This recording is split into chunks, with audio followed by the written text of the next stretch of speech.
In this video, I'll show you how I made this little entryway table to hold my keys and wallet. In case you're new here, my name is Dan, and I've loved to build and DIY things for as long as I can remember.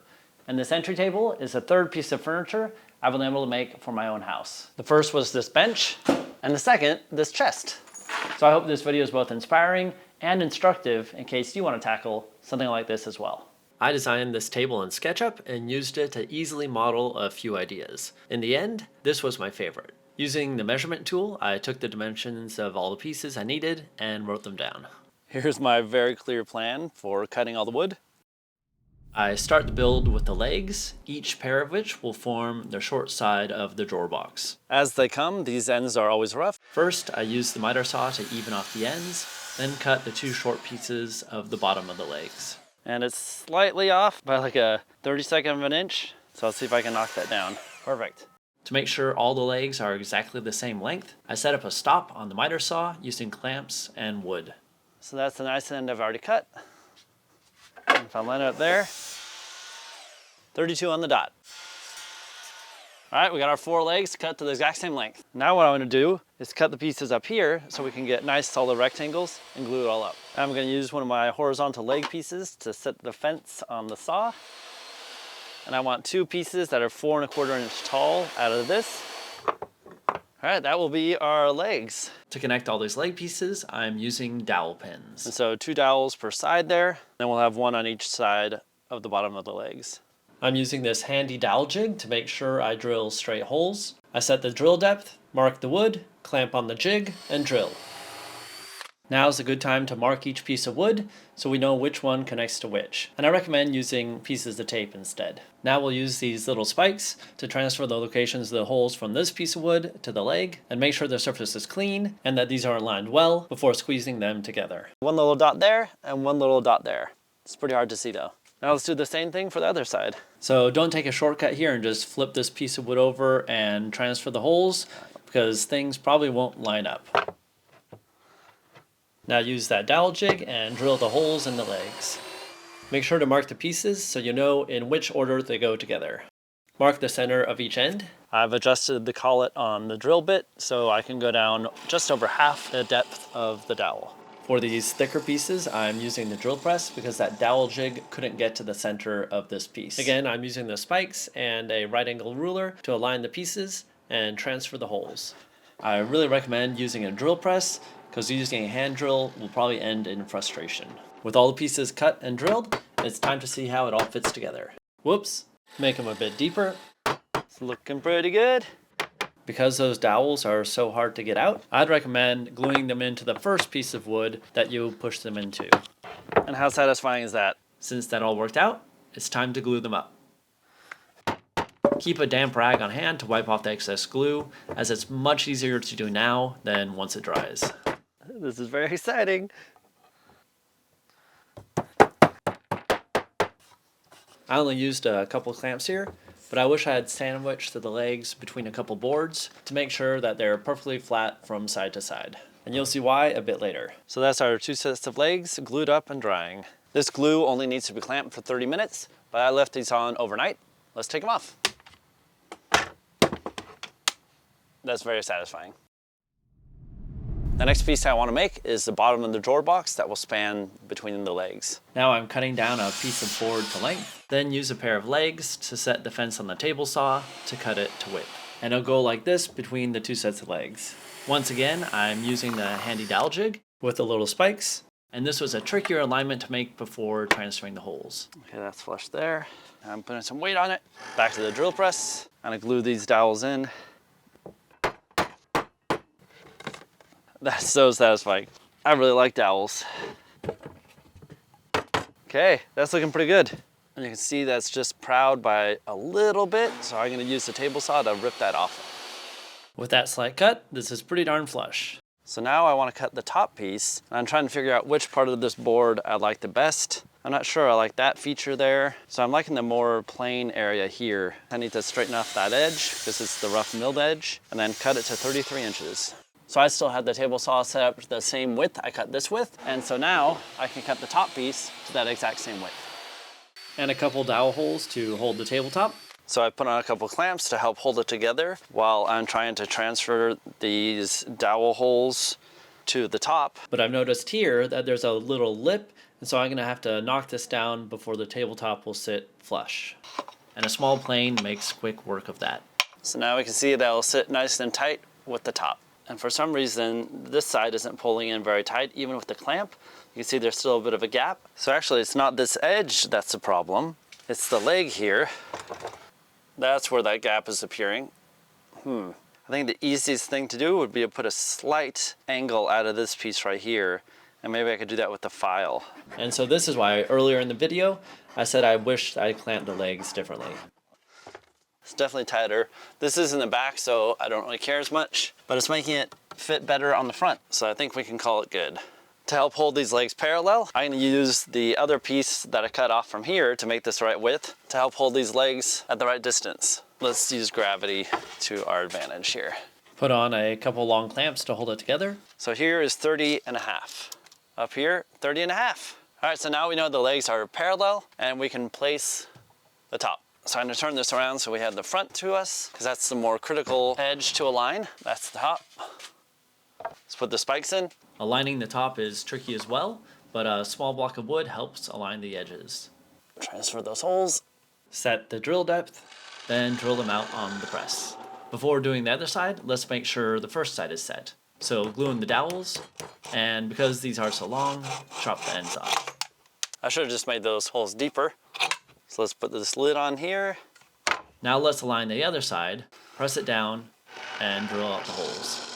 So now I want to check to see that this is actually square across here, or at least the same height, because otherwise the drawer fronts will look funny. And that's 3.5 1/16, and 3.5 1/16. So I'm very happy with that. The dry fit test shows it's fitting together well, so let's glue it together and clamp it.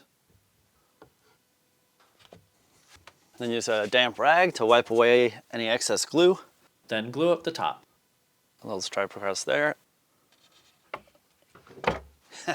And a couple more clamps with blocks for the top. All right, that's some satisfying progress for today, and it's looking a lot more like a table. And also, oh crap. I was gonna put a divider in here, so yeah, that'll just have to be glued in. I'm gonna use this piece of scrap wood to make the divider in here. So I cut it down on the saws and slide it into place. 3 9/16, 3 9/16, 3 9/16. With the glue dry, it's time to fit it back on this. I'm using a 1/4 inch rabbet bit set to the same depth as the plywood of the back. And if I remember correctly, you want to go clockwise when you're cutting inside. And it makes a very satisfying cut. A quick pass with some light sandpaper removes any fibers. So that's 4 1/16 by 31. I ripped the plywood to width on the table saw, then to length on the miter saw. To match the 1-inch diameter curve of the router cuts, I see this pencil sharpener matches it perfectly, so I use it to trace curves on each corner, cut them with a jigsaw, and then smooth them with a file. Then a quick test fit, and a moment of appreciation before gluing it in. This is really satisfying. I put a couple more clamps on, and we'll let that dry for half an hour.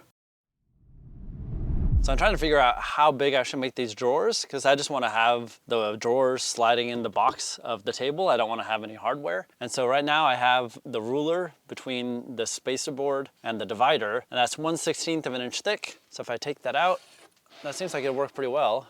I think 1/16 of an inch might be good. All right, I've set up the stop at just under 6 inches, and I cut out 4 of these. There are the 4 short sides and the 4 long sides.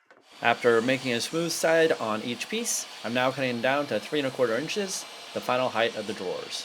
All our drawer parts, I like that. For the bottom, I'm using a thick piece of scrap plywood, and the same stop I used to cut the long drawer sides. Now we can see that's just the right size to make a very simple drawer, no dovetails, no interlocking pieces. It's going to be glued very simply together. I'm going to give these drawer bottoms a quick sand with some 120 and then 180, just because they're not going to be very accessible once they're inside. And these sides I feel like are already smooth enough. Before I glue it up, I put all the pieces in there to make sure they fit widthwise. So let's glue it up and make it as square as we can. I apply glue to the edges. Ah, not long enough. And use a band clamp to hold it around the base. Then insert some perfectly sized pieces of wood to keep everything square. That's pretty exciting. And make sure to wipe off the excess glue immediately. Okay, before that dries, our first drawer. All right, it's been over half an hour. Let's take off the clamps. Let's see how it slides in. That is very satisfying. Let's glue up the second one. And that's our second drawer drying up. Once they dry overnight, I sand off the excess glue with some 120 grit sandpaper. Not entirely unexpected, but as I slide the drawers in sometimes, it's that instead. So I'm going to cut out a piece here to fill that in so the drawer will just slide along this edge. A few cuts on the saws, and I glue and clamp the pieces in. So I need to make this divider a little bit thinner, and I don't have a thickness planer, so I'm going to use the table saw to shave a little bit off, and I'll have to pass it through twice. I don't really like doing this, but it's my only option. These lines must mean that the blade is at a slight angle. Plenty of room that time. For the drawer fronts, I use the cutoff from the top piece and cut it to about 1/16 of an inch less than the opening for the drawers. Then I set up a stop on the miter saw to get to the same length. And I want the drawer faces to have the pattern of the grain continuing across them. So I'll slide that down. And keeping that grain pattern going makes a big difference. That's the left front. That is the right front. These are the handles I found, and I like how they match the look of the table.